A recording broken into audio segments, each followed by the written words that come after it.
নমস্কার। প্রাথমিকে ৩২,০০০ চাকরি বাতিল নিয়ে কিন্তু আজকে দীর্ঘ শুনানি প্রক্রিয়া চলেছে কলকাতা হাইকোর্টের ডিভিশন বেঞ্চে।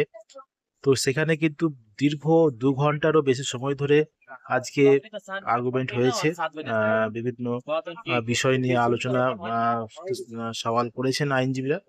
তো বিষয়টা কিন্তু অনেকগুলো প্রশ্ন উঠে আসছে এই ৩২,০০০ চাকরি বাতিল মামলায়। যে আহ, আজকেও যে কথাটা উঠেছিল যে এই অ্যাপটিটিউড টেস্ট নিয়ে, কিন্তু আজকে একটা কথা উঠেছিল, এবং তার সঙ্গে সঙ্গে প্যানেল প্রকাশ হয়নি সেটা নিয়েও কিন্তু আহ উঠেছিল যে প্যানেল ছাড়াই কিভাবে নিয়োগ হতে পারে, এটা কিন্তু একটা প্রশ্ন উঠছে। তো তারপরেও কাট অফ নিয়ে একটা প্রশ্ন কিন্তু থেকে যাচ্ছে।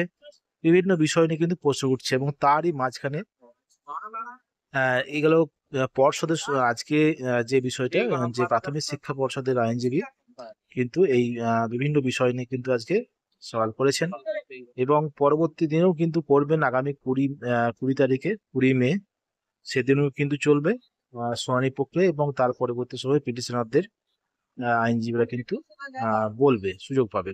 তো কি হবে কি না হবে কিন্তু একটু সময় সাপেক্ষ ব্যাপার একটু।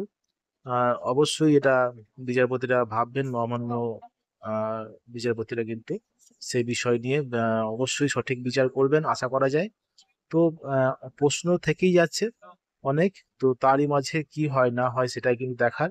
এই ৩২,০০০ চাকরি বাতিল মামলায় পরবর্তী দিন অর্থাৎ 20 মে কি হয় সেটা দেখার বিষয় আছে।